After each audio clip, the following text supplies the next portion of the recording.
आणि यानंतर आतापर्यंत दिवसभरात घडलेल्या काही महत्त्वाच्या घडामोडींचा सुपरफास्ट आढावा घेऊया।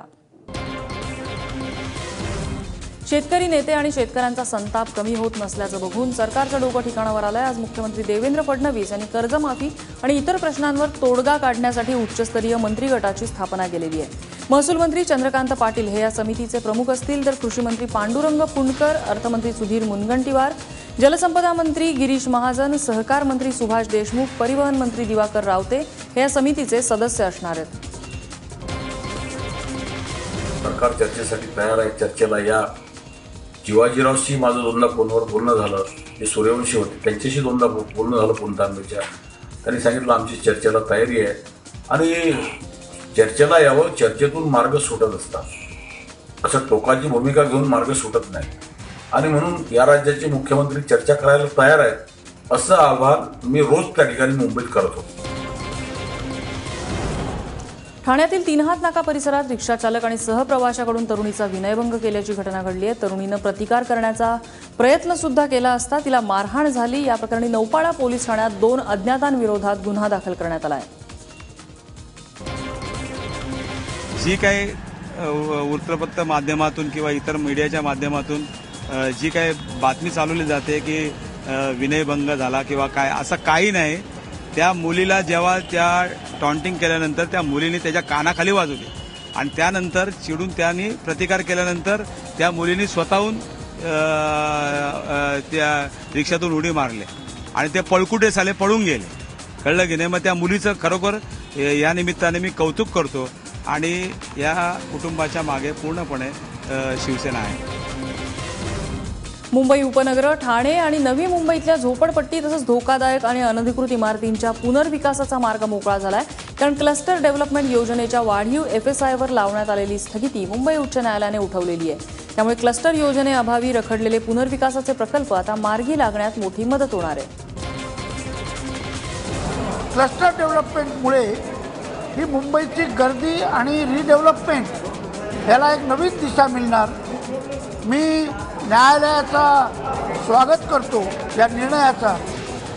आता अधिक जोमानं रिडेव्हलपमेंटची कामं आम्ही गतीने करू शकू अशी आम्हाला एक निश्चित अशी आमची आशा आहे। काल पहिल्याच पावसात मुंबईत दरवर्षीप्रमाणे पाणी साचलं, मोठी वाहतूक कोंडी झालेली होती। मात्र मुंबईच्या महापौरांनी या दृश्यांनाच खोटं ठरवलंय। मी काल मुंबईतल्या साकीनाका परिसरात फिरत होतो, कुठेही पाणी साचलं नाही असा दावा महापौर विश्वनाथ महाडेश्वर यांनी केलाय। पावसाआधी आम्ही साफसफाई केली असून पावसासाठी मुंबई सज्ज असल्याचं महाडेश्वर यांनी स्पष्ट केलंय। रात्री जेव्हा काल संध्याकाळी पाऊस पडत होता, मी स्वतः रात्री फिरत होतो। मी स्वतः त्यावेळी साकीनाकाच्या एका कार्यक्रमाला गेलो होतो। तिकडे त्या रस्त्याने फिरत आलो तर ज्या प्रमाणात एवढा मोठा पाऊस अचानक पडला, परंतु तेवढं पाणी मला साचलेलं कुठे दिसलं नाही। एखाद्या ठिकाणी कुठेतरी पहिल्या पावसामध्ये पाणी साचू शकतं, तर त्या ठिकाणी कचरा अडकला असेल तर पाणी साचलं असेल, परंतु त्या पद्धतीने मुंबई शहरात कोणत्या परिस्थितीत पाणी साचलेलं नाही, तुंबलेलं नाहीये। मान्सूननं तळकोकणात वर्दी लावल्यामुळे सिंधुदुर्ग जिल्ह्यात जोरदार पावसाला सुरुवात झाली आहे। जिल्ह्यातल्या सावंतवाडी, कुडाळ, वेंगुर्ले या भागात सकाळपासून पावसाच्या रिमझिम सरी बरसत आहेत। सिंधुदुर्गाच्या वेंगुर्ल्यात हजेरी लावल्यानंतर राज्यात मान्सूनचा प्रवास सुरू झाल्याची माहिती पुणे वेधशाळेने दिली आहे। सिंधुदुर्गापाठोपाठ रत्नागिरी जिल्ह्यातही सकाळी पावसाचं आगमन झालं होतं, मात्र सध्या पावसानं विश्रांती घेतली आहे। रत्नागिरीतील राजापूर, लांजा या भागात पावसाने सकाळपासून हजेरी लावली आहे, त्यामुळे हवेत चांगलाच गारवा निर्माण झाला आहे। मुंबई कोकणासोबत पावसाचा जोर विदर्भातही पाहायला मिळतोय। वाशिम जिल्ह्यात काल रात्रभर मुसळधार पावसानं हजेरी लावली। एका रात्रीत वाशिममध्ये 24% पावसाची नोंद करण्यात आली आहे। सध्या पावसाने विश्रांती घेतलेली असली तरी रात्रभर पाऊस पडल्यामुळे हवेत गारवा निर्माण झालेला आहे। गुजरातच्या सुरतमध्ये पावसाचा हैदोस पाहायला मिळाला। सुरतमधल्या कतारगाममध्ये पावसाचा जोर इतका होता की रस्त्याच्या मध्ये झाडं अक्षरशः उन्मळून पडली। ही घटना दिवसाढवळ्या घडलेली होती। रस्त्यावरून लोकांची ये-जा सुरू होती। सुदैवाने हे झाड कोसळलं तेव्हा कोणीही त्याखाली सापडलं नाही, कोणतीही जीवितहानी त्यामुळे झाली नाही। मात्र ही सगळी दृश्य कॅमेऱ्यात कैद झालेली आहेत। मनसेनं कबूतरखान्यावरून राजकारण करू नये असं भाजपचे नेते राज पुरोहित यांनी म्हटलंय। जगात अनेक शहरांमध्ये कबूतरखाने आहेत। काही आजार कबुतरांमुळे होत असतील तर त्याची पाहणी केली पाहिजे, मात्र मनसेची मागणी चुकीची असल्याचं त्यांनी म्हटलंय। 1933 पासून दादरमधला कबूतरखाना आता लोकांच्या श्वासाचा त्रास बनून राहिला आहे. जर परिसरातील लोकांना याचा त्रास होणार असेल तर दादरसह मुंबईतील सर्वच कबूतरखाने बंद करण्याची मागणी मनसेनं केलेली आहे आणि तसं पत्र सुद्धा मनसेनं मुंबई महापालिका आयुक्त अजय मेहता यांना दिलेलं आहे. लंदन में है, ट्रफलगार पे है, पेरिस में है, ऑस्ट्रेलिया में भी गया था, वहाँ पर है. दुनिया के हर शहर में कबूतर खाने हैं. तो इसका राजनीतिकरण करके इसका साइंटिफिक जांच होनी चाहिए. अगर इससे नुकसान होता हो तो इसके बारे में विचार करें, उपाय योजना करें. और जहाँ नहीं विचार नहीं करता, अभी चौपाटी में है कबूतर खाना, आजू बाजू में कोई जनता नहीं है. वहाँ पर गेट मरीन ड्राइव पे है, पेट्रोल पंप के पास, पारसी जिम खाने के पास कोई जनता नहीं है. तो ऐसे स्थानों पर रहने देना चाहिए और इसका राजनीतिकरण के साइंटिफिक जांच करके इसकी उपयोजना करनी चाहिए. मुंबईतल्या गेटवे ऑफ इंडियाचं नामकरण करण्याची मागणी भाजपचे नेते राज पुरोहित यांनी केली आहे. गेटवे ऑफ इंडियाचं नामकरण भारतद्वार असं करा अशी मागणी पुरोहितांनी केली आहे. इंग्रजांच्या राजासाठी हे नाव ठेवण्यात आलं होतं, आता हे नाव बदलण्याची गरज असल्याचं पुरोहित म्हणाले. अंग्रेजों ने उनके राजा का स्वागत के लिए गेटवे ऑफ इंडिया बनाया था. अंग्रेज चले गए, अब भारत है, हिंदुस्तान है और इसका नाम गेटवे ऑफ इंडिया ना होकर भारत द्वार होना चाहिए. ये लोगों की भावना है, लोगों की इच्छा है और ये मांग मैंने विधानसभा में भी रखने जा रहा हूँ. पत्र लिख के नितिन गडकरी जी को मैं कर रहा हूँ और लोगों की बात ये मानी जाए ऐसी मेरी विनती है.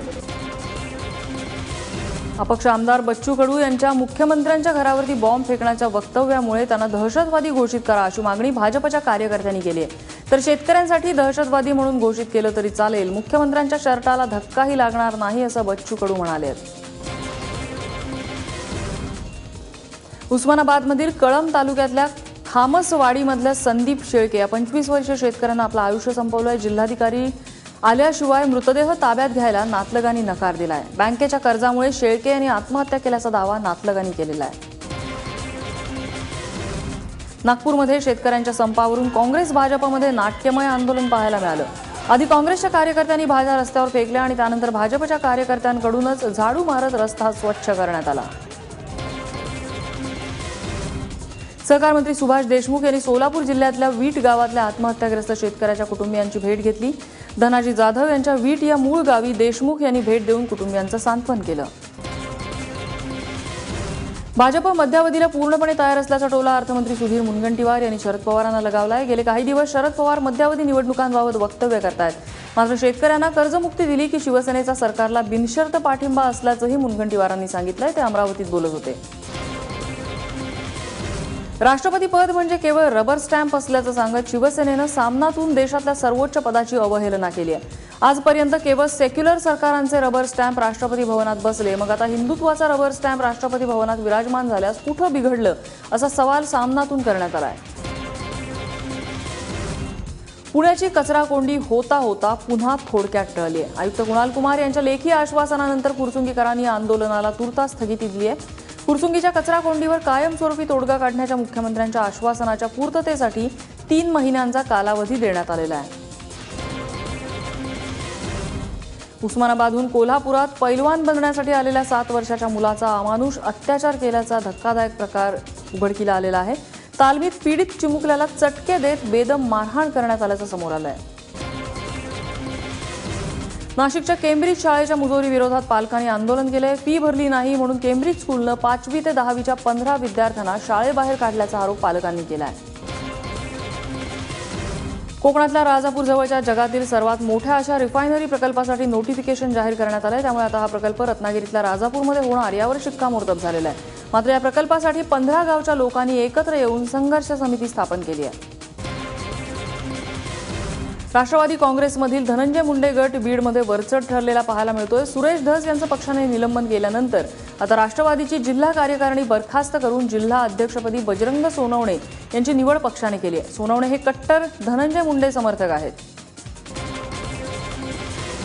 भ्रष्ट अधिकाऱ्यांवर कारवाई करा अन्यथा त्यांचा मी खून करेन अशा आशयाचं शपथपत्र माजी राज्यमंत्री सुबोध सावजी यांनी केलेलं आहे.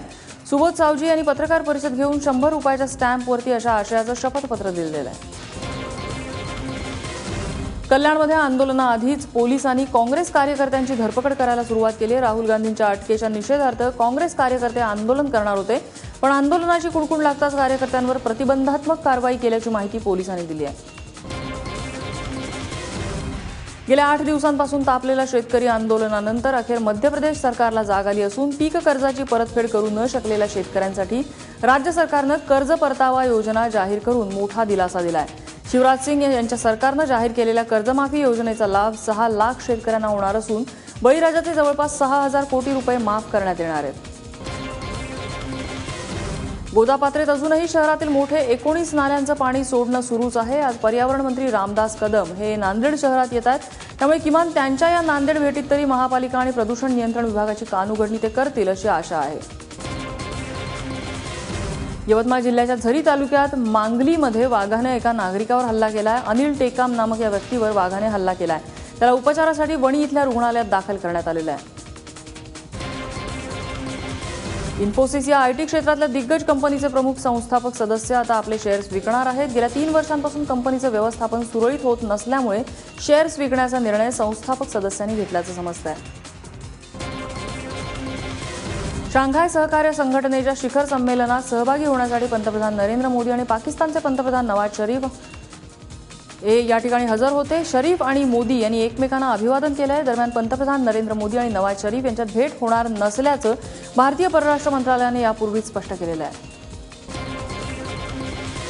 शाहरुख खान आणि अनुष्का शर्मा यांनी नुकताच त्यांच्या अपकमिंग सिनेमाच्या नावाचे फोटोज ट्विटरच्या माध्यमातून शेअर केलेत. इम्तियाज अली दिग्दर्शित जब हॅरी मेट सेजल या येत्या 12 ऑगस्टला रिलीज होणार आहे. यामध्ये अनुष्का आणि शाहरुख खान मुख्य भूमिकेत दिसून येतील.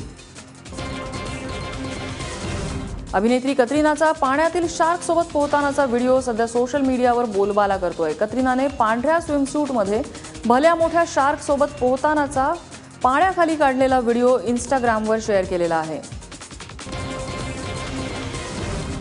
सरस्वती चंद्र फेम ॲक्टर गौतम रोडे लवकरच क्या कसूर है अमला का फेम पंखुडी अवस्थीसोबत विवाहबंधनात अडकणार आहे असं कळतंय. गौतम आणि पंखुडीचं सूत सूर्यपुत्र कर्ण या मालिकेच्या सेटवर जुळलेलं होतं. त्यानंतर बऱ्याच महिन्यांपासून दोघंही रिलेशनशिपमध्ये असल्याची माहिती सूत्रांनी दिली आहे. बीसीसीआयकडून आंतरराष्ट्रीय सामन्यांसाठी मिळणाऱ्या करमुक्त मानधनात टीम इंडियाचा सलामीवीर शिखर धवन हा कोहलीपेक्षा वरचढ ठरलाय. बीसीसीआयने 25 लाखांपेक्षा अधिक मानधन मिळणाऱ्या खेळाडूंची यादी वेबसाईटवर प्रकाशित केली आहे. त्यानुसार धवनला वर्षभरासाठी 87.76 लाख तर कोहलीला 83.7 लाख इतकी रक्कम मिळाली आहे.